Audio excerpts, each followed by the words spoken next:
যে মালিক ইবনে দিনার মদ জুয়া নেশায় তার জিন্দেগি যাপন করেছেন, পরবর্তীতে মদ নেশা ছেড়ে দিয়ে আল্লাহর একজন ওলি হয়ে গেছে। কিভাবে হলেন, কি করতেন, কিভাবে দিনের পথে আসছেন, খুব সংক্ষেপে ঘটনাটি বলবো, চলবেন ইনশাআল্লাহ। মালিক ইবনে দিনার একদিন ইরাকের একটি মজলিসে গেলেন, একটা মাহফিলে গেলেন। তিনি উঠবেন, মাহফিলে আসছেন, স্টেজে আসছেন, চেয়ারে বসছেন, বয়ান করবেন। ঠিক এই সময় একজন বৃদ্ধ লোক মাহফিলের ভিতর থেকে দাঁড়িয়ে গেল, বলল, মালিক ইবনে দিনার বয়ান পরে করবেন, আলোচনা পরে করবেন, প্রথমে আমার একটা প্রশ্নের উত্তর দিতে হবে। কি প্রশ্ন? আপনি কি সেই মালিক ইবনে দিনার যে সব সময় মদের বোতল হাতে নিয়ে হাঁটতো? আল্লাহু আকবার। আপনি কি সেই মালিক ইবনে দিনার যে অন্যায় কাজ করত? আপনি কি সেই মালিক ইবনে দিনার যে অবৈধ কাজ করত?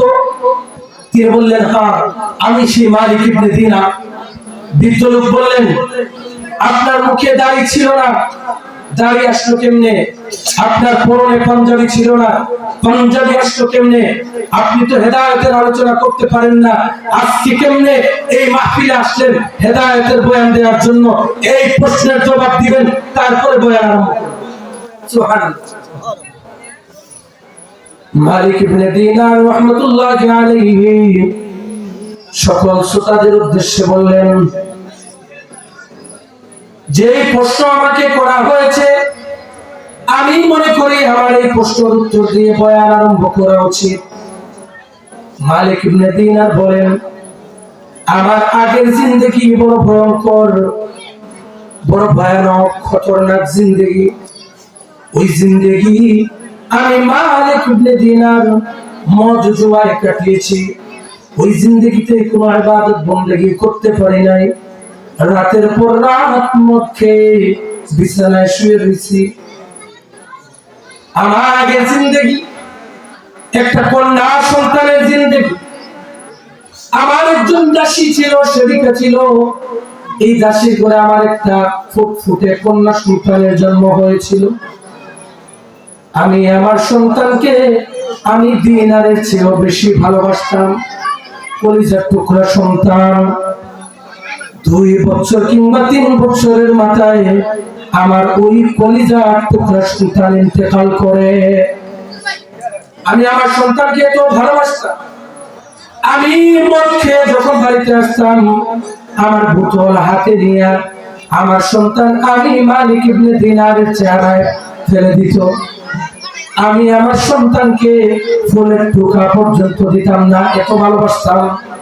হঠাৎ যখন আমার সন্তানটা মারা গেল, আমি মালিক ইবনে দিনার বড় সহায় হয়ে গেলাম, বড় দুঃখ পেলাম, কষ্ট পেলাম। আমার গুনাহের মাত্রাটা আগের চেয়ে আরো বাড়িয়ে দিলাম, মদের পরিমাণ আরো বাড়িয়ে দিলাম, অন্যায় কাজের পরিমাণ আরো বাড়িয়ে দিলাম। যুবক, যৌবন গুনার মধ্যে কাটিয়েছ, এখনো কি সময় হয় না আরবের দিকে ফিরে আসার? ও যুবক, তোমার গুনাহ কি মালিক ইবনে দিনারের চেয়ে বেশি হয়ে গেছে? মালিক ইবনে দিনার বলেন, একদিন রাত্রে আমি মালিক ইবনে দিনার এশার নামাজ না পড়ে মদ খেয়ে মাতাল হয়ে শুয়ে পড়লাম, এশার নামাজ পড়তে পারলাম না। রাত্র যখন গভীর হলো, আমি মালিক ইবনে দিনার একটা ভয়ঙ্কর স্বপ্ন দেখলাম। আমি মালিক ইবনে দিনার দেখলাম ইসরাফিল সিংহায় ফুৎকার দিয়ে দিয়েছে, কিয়ামত সংগঠিত হয়ে গেছে, দুনিয়া ধ্বংস হয়ে গেছে, পাহাড়গুলো তোলার মতো উঠতেছে, আসমানগুলো খসে খসে পড়তেছে, সূর্য খসে খসে পড়তেছে, তারকারাজি খসে খসে মাটিতে পড়তেছে। হাসরের ময়দান কায়েম হয়ে গেছে। সবাই কবর থেকে উঠে হাসরের ময়দানে দৌড় আরম্ভ করছে। কেউ কারো দিকে তাকায় না, কেউ কাউরে দেখে না, মা ছেলেকে দেখে না, বাবা ছেলেকে দেখে না, ছেলে বাবাকেও দেখে না। ওই দিন কত ভয়ঙ্কর দিন, কত কঠিন দিন, কিয়ামতের দিন। হাসরের ময়দান কায়েম হয়ে গেছে। হাসরের ময়দানে কেউ কাউকে দেখবে না, কেউ কারো খোঁজ খবর নেবে না। ও ভাই, গত 21 তারিখ আমাদের বাংলাদেশে 5.5 মাত্রার একটা ভূমিকম্প হয়েছিল, তাই না? ভিডিওতে দেখা গেছে সামান্য একটা ভূমিকম্পের কারণে বিল্ডিংও ভাঙে নাই, কোনো ক্ষতিও হয় নাই। বাবা সন্তানকে ঘরে রেখে বাহিরে দৌড় আরম্ভ করছে, মা সন্তানকে বিছানায় ফেলে দৌড়াই, ভাই বোনকে একা রেখে দৌড় আরম্ভ করছে। মাত্র 5.5 মাত্রার ভূমিকম্প। এই সামান্য ভূমিকম্প যদি মা বাবা থেকে সন্তানকে আলাদা করে দেয়, সন্তান থেকে মা বাবাকে আলাদা করে দেয়, ভাই থেকে বোনকে আলাদা করে দেয়, চিন্তা করে দেখেন যেই দিন আসমান ভেঙে যাবে, পাহাড়গুলো তোলার মতো উঠতে থাকবে, সবকিছু ধূলিসাৎ হয়ে যাবে, তখন কি আপনি আপনার সন্তানের দিকে তাকাবেন? বলেন। মালিক ইবনে দিনার বলেন হাসরের ময়দান কায়েম হয়ে গেছে। সবাই যার যার কবর থেকে উঠে হাসরের দিকে রওনা দিচ্ছে। আমি মালিক ইবনে দিনার দৌড়াইতেছি, দৌড়াই দৌড়াই হঠাৎ করে পিছনে তাকিয়ে দেখলাম আমার পিছনে কালো বিশ্বর একটা সাপ আমাকে ধাওয়া করতেছে, আমাকে সুদল মারবে। বিশাল বড় সাপ, ভয়ঙ্কর। মালিক ইবনে দিনার বলেন আমি দৌড়াতে দৌড়াতে একটা টিলার উপরে উঠলাম। ওঠার আগে আমি একজন বৃদ্ধ লোককে দেখলাম, যার মুখে দাড়ি, পরনে পাঞ্জাবি। আমি ওই বৃদ্ধ লোকটাকে বললাম, ও মুরব্বী বাবা, আমাকে আপনি ওই বিষধর সাপ থেকে রক্ষা করেন। ওই মুরব্বী পায়ে হাত দিয়ে আমাকে বলল, ও যুবক, আমার এত শক্তি নাই, আমার এত ক্ষমতা নাই তোমাকে ওই সাপের হাত থেকে রক্ষা করার। তুমি সামনে আগাও, ওই যে দেখো একটা টিলা দেখা যায়, উঠো। মালিক ইবনে দিনার বলেন আমি ঘুরে দেখলাম, স্বপ্নে দেখলাম সাপের হাত থেকে বাঁচার জন্য টিলার উপরে উঠলাম। উঠে দেখি টিলার নিচে জাহান্নাম। জাহান্নামের মধ্যে কালো কালো বিশ্ব সাপ, ভয়ঙ্কর আযাব। যে জাহান্নামে পাথরের মতো শক্ত জিনিসের কোনো অস্তিত্ব নাই। আমি জাহান্নামের আযাব দেখে ওই নিচে পড়ার উপক্রম হয়ে গেলাম। সাথে সাথে একজন গায়েব থেকে আওয়াজ দিল, এ মালিক ইবনে দিনার, এই জাহান্নাম তোমার জন্য না। আল্লাহু আকবার। মালিক দৌড়াও, পলায়ন করো। মালিক ইবনে দিনার বলেন আমি দৌড়াতে থাকলাম। আবার আমি ওই মুরব্বীকে দেখলাম। ওই মুরব্বীর কাছে আমি আবার বললাম, মুরব্বী বাবা, আগেও আপনার কাছে সাহায্য চাইছিলাম, আপনি সাহায্য করেন নাই। আমি আবারও আপনার কাছে সাহায্য তালাশ করি, আপনি আমাকে সাহায্য করেন। মুরব্বী বলে, বাবা রে, আমার পক্ষে ওই বিষধর ভয়ঙ্কর সাপের মোকাবেলা করার কোনো সামর্থ্য নাই। যাও, দৌড়াও, ওই যে দেখো একটা পাহাড় দেখা যায়, পাহাড়ে উঠো। ওই পাহাড়ে মুসলমানদের কিছু আমানত রয়েছে। আল্লাহু আকবার। গচ্ছিত সম্পদ রয়েছে। কেউ যদি তার কোন সম্পদ আল্লাহর কাছে আমানত রাখে, ওইখানে তাদের আমানত রাখা হয়। মালিক ইবনে দিনার পাহাড়ের মধ্যে উঠলেন, দেখলেন পাহাড়কে গোলাকার বৃত্তের মতো একটা প্রাসাদের ন্যায় বানানো হয়েছে। তিনি দেখলেন পাহাড়ের দরজাগুলো স্বর্ণের দরজা, তার পর্দা রেশমি কাপড় দ্বারা ঝুলন্ত। তিনি দরজার সামনে গেলেন, যাওয়ার পর দারোয়ান দরজা খুলে দিল। মালিক ইবনে দিনার বলেন, আমি ভিতরে ঢুকলাম, ঢোকার পরে দেখলাম ছোট ছোট মাসুম বাচ্চারা, ফুটন্ত গোলাপের মতো নিষ্পাপ বাচ্চারা হাসি খুশি করতেছে। আমার চতুর্পাশে এসে বসলো। যারা ছোটবেলা ইন্তেকাল করে, নাবালিগ অবস্থায় যারা ইন্তেকাল করে, তারা 6 নম্বর আসমানে ইব্রাহিম আলাইহিস সালাতু ওয়াস সালামের সাথে কিয়ামত পর্যন্ত খেলাধুলা করে, তার কাছে কোরআন শিখে, তার কাছে দ্বীন শিখে, ইসলাম শিখে। আল্লাহু আকবার। এই সেই বাচ্চারা।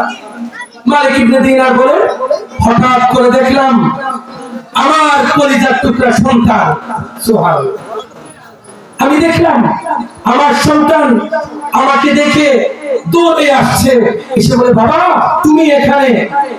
আমার সন্তান আমার ডান হাতটা ধরে বাম হাতের মধ্যে একটা থাপ্পড় দিল। দেওয়ার পর সাপকে বলল, দূর হও। সাপ দূরে চলে গেল। সুবহানাল্লাহ। মালিক ইবনে দিনার বলেন, আমি আমার কলিজার টুকরা মেয়েকে বললাম, ও মা, আমি মালিক ইবনে দিনার যে সাপকে তাড়াতে পারলাম না, একজন মুরব্বির কাছে সাহায্য চেয়েছিলাম, ওই মুরব্বিও সাহায্য করতে পারলো না। মারে, তোমার এমন কি শক্তি আছে যে শক্তির মাধ্যমে তুমি সাপকে তাড়িয়ে দিলে? মালিক ইবনে দিনারের মেয়ে বলে, হে বাবা, আমরা হলাম জান্নাতি। সুবহানাল্লাহ। আমাদেরকে ভয়ঙ্কর সাপ যদি দেখে সামনে আগাতে পারে না, বরং পিছন দিয়ে পলায়ন করে। মালিক ইবনে দিনার বলেন, আমার মেয়ে, তা বুঝলাম, কিন্তু আমাকে বলো, যে মুরব্বিকে আমি পিছনে ফেলে এসেছি ওই মুরব্বিটাকে? মালিক ইবনে দিনারের মেয়ে বলে, বাবা, ওই মুরব্বি আর কেউ না, আর কেউ না, ওই কমজোর দুর্বল মুরব্বি হলো তোমার আমলনামা, তোমার ইবাদত বন্দেগী। ও বাবা, যৌবনকে তুমি গুনার মধ্যে কাটিয়ে দিয়েছো, কোনো ইবাদত করো নাই, আল্লাহকে ডাকো নাই, আল্লাহর ভয়ে তোমার হৃদয় প্রকম্পিত করে নাই। বাবা, এত অল্প পরিমাণ ইবাদত অর্জন করেছো, তোমার ইবাদত এতই দুর্বল, তোমার ইবাদত এতই কমজোর, যে সাপটা তুমি দেখেছিলে এই সাপটা তোমার পাপ, তোমার অন্যায়, তোমার মদের আসর, মদের বোতল, অবৈধ কাজ, জিনার কাজ, অন্য নারীকে নিয়ে ঘোরাফেরার পাপ কাজ। বাবা, আপনি আপনার গুনাহ, আপনার পাপকে এতই শক্তিশালী করেছেন, ও বাবা, আপনার ইবাদত, আপনার আমলনামা ওই সাপকে তাড়াতে পারে নাই। আল্লাহু আকবার। আমার কলিজার টুকরা বাবা, ফিরে আসুন, আল্লাহর পথে ফিরে আসুন, হেদায়েতের পথে ফিরে আসুন। আমার আল্লাহ আপনাকে ডাকে। আমার আল্লাহ বলে, আল্লাহ বলে, কুলিয়া ইবাদিয়াল্লাযীনা আসরাফু আলা আনফুসিহিম লা তাকনাতু মির রাহমাতিল্লাহ। ও আমার বান্দা, পাপ করেছো। ও যুবক ভাই, পাপ করেছেন। ও যুবতী বোন, যৌবনের কারণে পাপ করেছো। আমার আল্লাহ কত আদর নিয়া, কত দরদ নিয়ে আপনাকে ডাকে, হে আমার বান্দা। আল্লাহু আকবার। ইয়া ইবাদ আল্লাযীনা আসরাফু আলা আনফুসিহিম, যারা নিজেদের নফসের উপর জুলুম করেছো, শয়তানের ধোঁকায় পড়ে অন্যায় করেছো, হারাম কাজ করেছো, লা তাকনাতু মির রাহমাতিল্লাহ, তোমরা আমি আল্লাহর রহমত থেকে বঞ্চিত হয়ো না। ইন্নাল্লাহ আমি আল্লাহ তোমার জিন্দগিতে যত গুনাহ করেছো ও বান্দা আসো আসো আসো আমি আল্লাহর কাছে খালিস দিলে তওবা করো আমি আল্লাহ তোমার জিন্দগির গুনাহ মাফ করে দিব। ও ভাই, দুনিয়ার কোন রাজা এমন আছে যে রাজা তার ধন দৌলত একটা মাঠের মধ্যে রেখে প্রজাদেরকে বলবে আসো আসো আমার সম্পদ তোমরা নিয়ে যাও? আছে নাকি?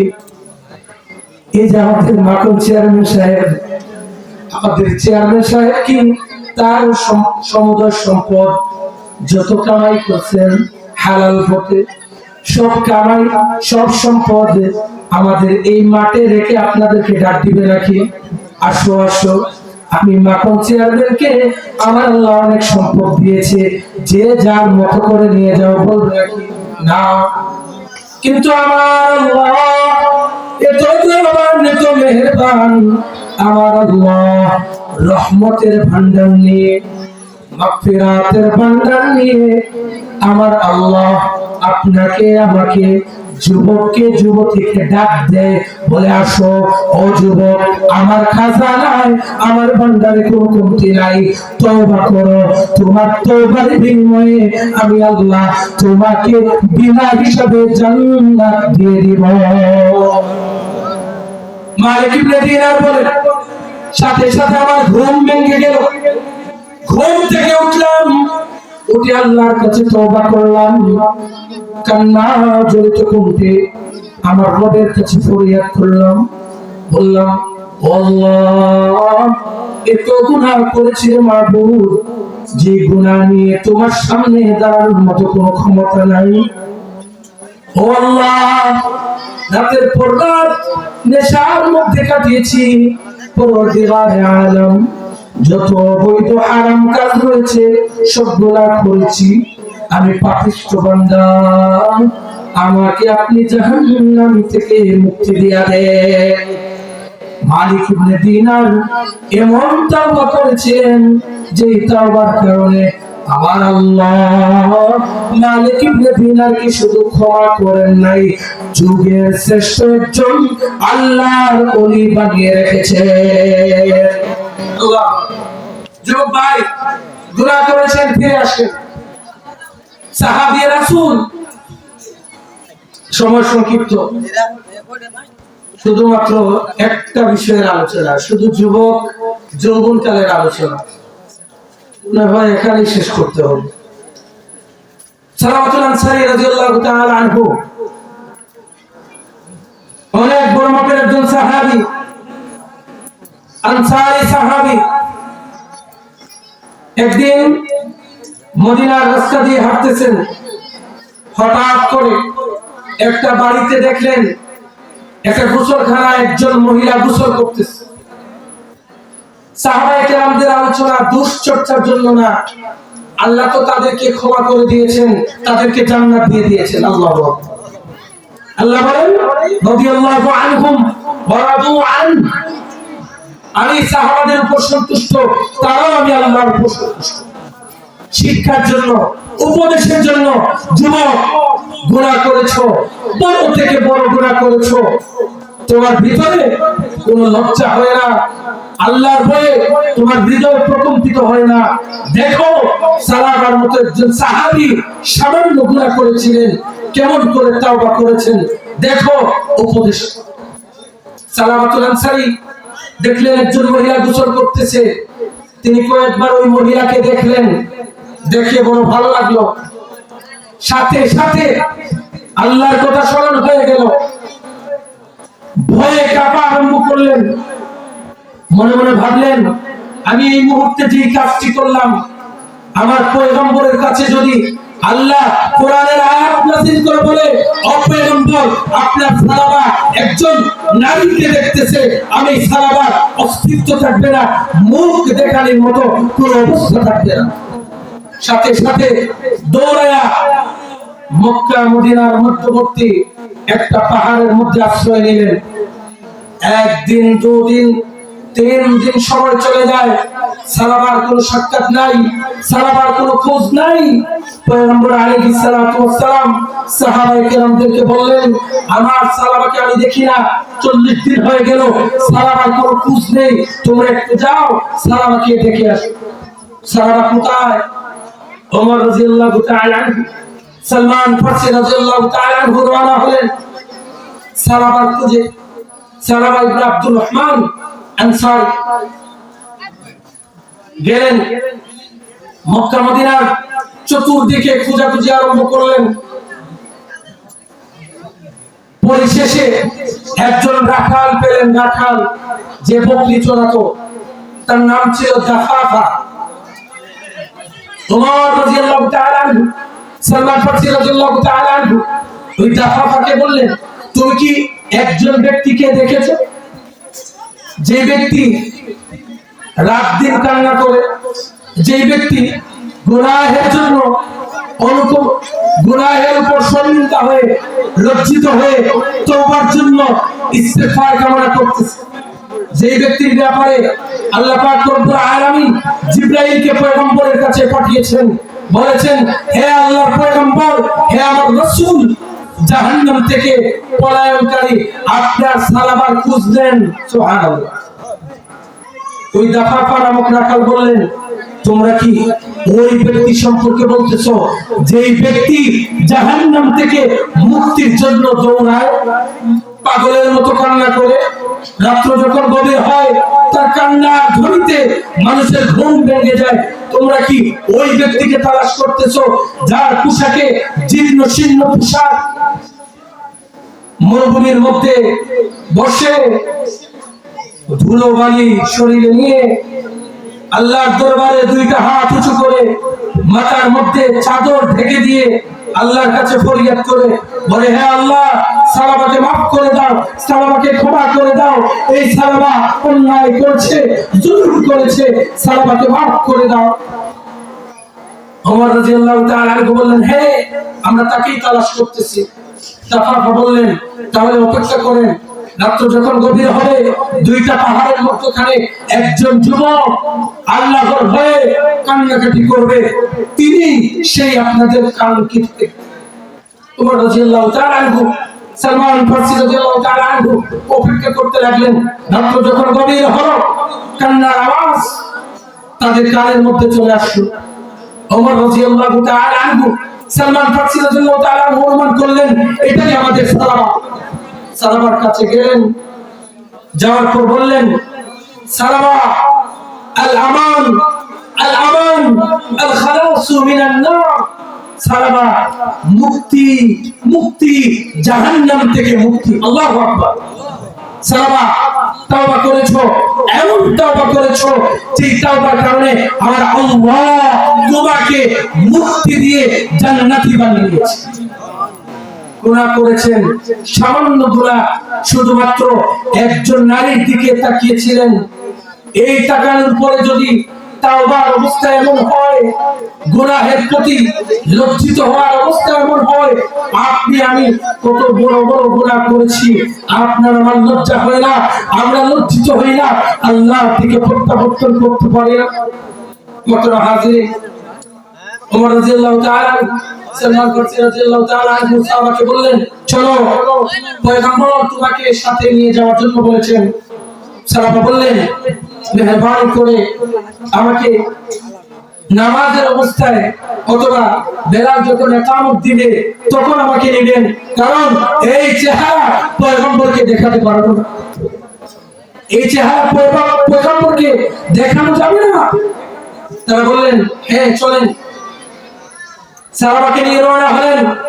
মাগরিবের আযান হলো, মসজিদে নববীতে নবী মুহাম্মদুর রাসূলুল্লাহ ইমামতিতে নামাজ কায়েম হলো। নবীজি নামাজে দাঁড়িয়েছেন, সূরাতুল ফাতিহা তেলাওয়াত করেছেন, আলহাকুমুত তাকাসুর তেলাওয়াত করেছেন, হাত্তা যুরতুমুল মাকাবির যখন পড়লেন, সালাবাতুল আনসারী চিৎকার দিয়া বেহুশ হয়ে পয়গম্বর আলাইহিস সালাতু ওয়াস সালাম খুব তাড়াতাড়ি সংক্ষিপ্ত করে নামাজ শেষ করলেন। সাহাবায়ে কেরামদেরকে বললেন, আরে দেখো দেখো, কে চিৎকার দিয়ে বেহুশ হয়ে গেল। সাহাবায়ে কেরামগণ বললেন, ইয়া রাসূলুল্লাহ, ইয়া হাবিবাল্লাহ, এটা আর কেউ নয়, আর কেউ নয়, এটা আপনার সেই সালাবাতুল আনসারী। আল্লাহু আকবার। নবীজি বললেন, আমার সালাবাকে ঘরে নিয়ে যাও। সালাবা রাদিয়াল্লাহু তাআলা আনহুকে ঘরে নিয়ে যাওয়া হলো। 7 দিন যাবত অসুস্থ, 8 দিন যাবত অসুস্থ। সালাবা সুস্থ হন না।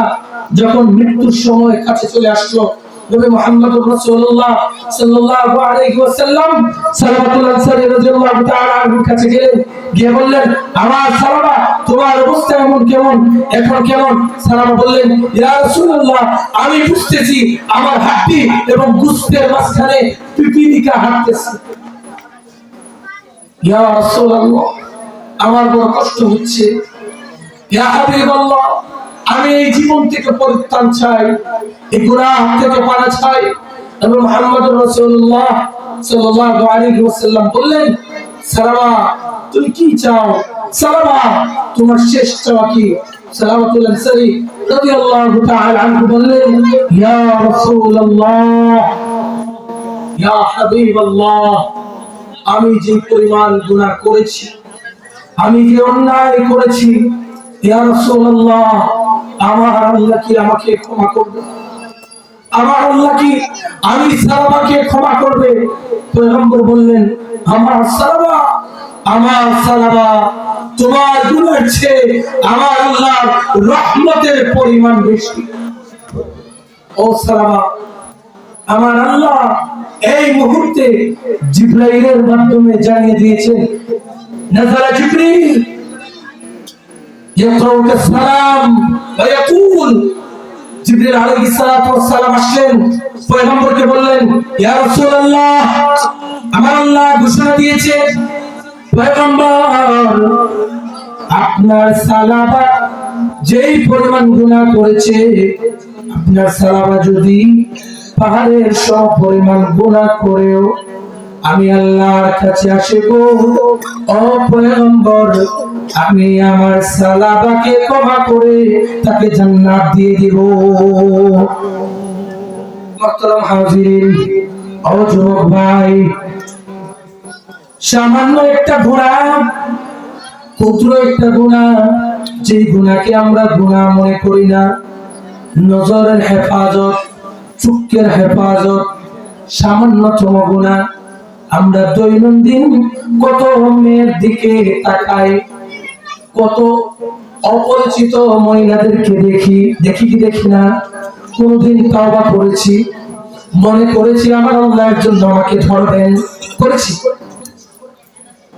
সাহাবাতুল আনসারী যখন এই কথা শুনলেন, পয়গম্বর বললেন, ও আমার সাহাবা, তুমি যদি পাহাড় পরিমাণ গুনাহ করে আল্লাহর কাছে যাও, আমার আল্লাহ তোমাকে ক্ষমা করে দিবেন। এই কথা শোনার পর সালাবাতুল আনসারী খুশি হয়ে আত্মচিৎকার দিয়ে ইন্তেকাল করে ফেললেন, মারা গেলেন। আমার পয়গম্বর সাহাবায়ে কেরামদেরকে বললেন, আমার সালাবার জানাজার নামাজের ব্যবস্থা করো, দাফনের ব্যবস্থা করো। পয়গম্বর আদেশ দেয়া মাত্র সাহাবায়ে কেরামগণ সালাবাতুল আনসারী রাদিয়াল্লাহু তাআলা আনহুকে নিয়ে জানাজার নামাজের উদ্দেশ্যে রওনা হয়ে গেলেন। পয়গম্বর পা মাটিতে ফেলে হাঁটে না, পুরো পা মাটিতে ফেলতে পারে না, বৃদ্ধাঙ্গুলের উপর ভর দিয়ে হাঁটে। আল্লাহু আকবার। জানাজা শেষ হয়ে গেল। সাহাবায়ে কেরামগণ পয়গম্বরকে বললেন, ইয়া রাসূলুল্লাহ, ও পয়গম্বর, সবকিছুই বুঝলাম, একটা জিনিস বুঝলাম না, আপনি সালাবার জানাজায় যখন আসেন বৃদ্ধাঙ্গুলের উপর ঠেক দিয়ে আসলেন কেন? পয়গম্বর বলেন, আমার সাহাবীরা, আমার সালাবা আল্লাহর কাছে এত প্রিয় হয়েছে, আমার সালাবা এত কবুল তওবা করেছে, তার গুনার উপরে তো লজ্জিত হয়েছে। আমার সালাবার জানাজায় আসমান থেকে লক্ষ লক্ষ ফেরেশতা নেমে এসেছে। আমি পয়গম্বর ফেরেশতাদের কারণে জমিনে পা দেওয়ার মতো জায়গা পাই না। আল্লাহু আকবার। কেমন তওবা করেছিলেন, গুনাহের প্রতি লজ্জিত হয়েছিলেন, এমন তওবা করেছেন যার জানা যায় শুধু সাহাবীরা নামাজ পড়ে নাই, শুধু পয়গম্বর নামাজ পড়ে নাই, আমার আল্লাহ লক্ষ লক্ষ ফেরেশতাদেরকে সালাবার জানাজা পাঠিয়ে দিয়েছেন। যাও আমার সালাবাকে আমি এতই পছন্দ করেছি, সালাবার জানাজায় যাও, জানাজার নামাজ পড়ো, আমার সালাবাকে জান্নাতে নিয়ে আসো। সুবহানাল্লাহ। ও যুবক, ও যুবতী বোন, আপনি কি সালাবার মতো ছোট্ট গুনাহ করেছেন? আপনার গুনার পরিমাণ অনেক বড়। ও ভাই, আমরা যখন মুনাজাতের মধ্যে দুইটা হাত তুলি, আল্লাহকে বলি, ও আল্লাহ মাওলা রে, এত গুনাহ করেছি, ও আল্লাহ সমুদ্রের ফেনার চেয়েও আমার গুনার পরিমাণ বেশি, কি বলি না? ও আল্লাহ এত গুনাহ করেছি রে মাওলা, আমার শরীরের পশম গুণে শেষ হবে, গুনার পরিমাণ গুণে শেষ হবে না। বলি কি বলি না? বলি। নিজের মুখে স্বীকার করি, নিজ মুখে স্বীকার করি, দুইটা হাত তুলে রবের কাছে ফরিয়াদ করি, কিন্তু অন্তর দ্বারা আজ পর্যন্ত একটা গুনাহের উপর লজ্জিত হয়ে তওবা করলাম না। যুবক ভাই, এই যৌবনকালকে গুরুত্ব দাও। বার্ধক্য আসার আগে সংক্ষিপ্ত ভাবে বলতেছি, পয়গম্বর বলেন 2 নম্বর জিনিস, সিহহাতাকা ক্বাবলা সাকামিকা, তুমি তোমার সুস্থতাকে মূল্য দাও অসুস্থতা আসার আগে। সুস্থতা আল্লাহর অনেক বড় নিয়ামত। পয়গম্বর বলেন নিয়ামাতানি মাগবুনুন ফীহিমা কাসীরুম মিনান নাস, দুইটা জিনিস এমন যে জিনিসের মধ্যে মানুষ প্রতারিত হয়। আসিহাতু ওয়াল ফারাগ, 1 নম্বর হলো সুস্বাস্থ্য, 2 নম্বর হলো অবসর সময়। মানুষ দুঃখের মধ্যে পড়ে যায়, মনে করে আমার এই দেহ কোনদিন অসুস্থ হবে না। যুবক মনে করে আমার মতো তাকড়া যুবক কোনদিন বিছানার মধ্যে পড়বে না। অথচ যুবক দেখে তার চোখের সামনে কত যুবক বিছানায় পড়ে, কত যুবক সমুদ্রে নিমজ্জিত হয়ে, কত যুবক ক্যান্সারে আক্রান্ত হয়ে বিছানায় পড়ে মৃত্যুবরণ করে। কি করে না? এই সুস্থতাকে কদর করতে হবে অসুস্থতা আসার আগে। ও ভাই, আজকে সুস্থ জীবন দিয়ে যদি ইবাদত না করি, নামাজ না পড়ি, আজকে আল্লাহ কত সুন্দর করে 2টা পা দিয়েছে আমাকে, পায়ের মধ্যে যে পরিমাণ শক্তি আল্লাহ দিয়েছে, আল্লাহ না করুক একদিন যদি ওই পা অবশ হয়ে যায়, অ্যাক্সিডেন্টে যদি আমি বিকলাঙ্গ হয়ে যাই, আজকে যেই পা দিয়ে মসজিদে যেতে পারি তারপরেও যাচ্ছি না, কালকে ওই পা আর আগের মতো থাকবে না, ভেঙে যাবে, ইনজুরি হয়ে যাবেন, বিকলাঙ্গ হয়ে যাবে। শুধু আফসোস করবেন, বলবেন হায় হায় হায়, সুস্থ পা নিয়ে মসজিদে যেতে পারলাম না, আজকে পাটা ভেঙে গেল, আমি বিকলাঙ্গ হয়ে গেলাম, আতুর হয়ে গেলাম, মসজিদে যেতে পারতেছি না। যুবক ভাই, মুরব্বিওয়ালা, আজকে সুস্থ জীবনকে কদর করুন, মূল্যায়ন করুন। অসুস্থতা আসার আগে পয়গম্বর আলাইহিস সালাতু ওয়াস সালাম বলেন ঈমানের পরে সবচেয়ে বড় সম্পদ হলো সুস্থতার মতো নিয়ামত। সুবহানাল্লাহ। মুহতারাম হাজিরিন, নবী করিম সাল্লাল্লাহু আলাইহি ওয়াসাল্লাম বলেন সিহহাতাকা ক্বাবলা সাকামিক, তুমি তোমার সুস্থতা সম্পন্ন জিন্দেগিকে অসুস্থতা আসার আগে মূল্যায়ন করো, কদর করো। নবী করিম সাল্লাল্লাহু আলাইহি ওয়াসাল্লাম বলেন ফিরাগাকা ক্বাবলা শুগুলিক, তুমি তোমার অবসর সময়টাকে মূল্যায়ন করো। ব্যস্ত জিন্দেগি আসার আগে আজকে কোনো ধন নাই, দৌলত নাই, আজকে আমি যে পরিমাণ সময় পাই, যখন আমি লক্ষ টাকার মালিক হয়ে যাব তখন মসজিদে যাওয়ার সময় হবে না, ঠিক না বেটি? আজকের হাজার কোটি যখন লাখপতি হয়, আমলনামা থেকে একটা নামাজ বাদ পড়ে যায়, সম্পদের খেয়াল রাখতে গিয়া নামাজ মিস্টেক হয়ে যায়, কি হয় না? কোটি কোটি টাকার হিসাব করে রাত্রে যখন ঘুমায়, ঘুমের করে ফজর কাজা হয়ে যায়। ও ভাই, আজকের অবসর সময়টা মহান আল্লাহর ইবাদতের মধ্যে কাটাও। যখন ব্যস্ততা আসবে, ইচ্ছা করলেও তুমি ইবাদতের মধ্যে কাটাতে পারবে না।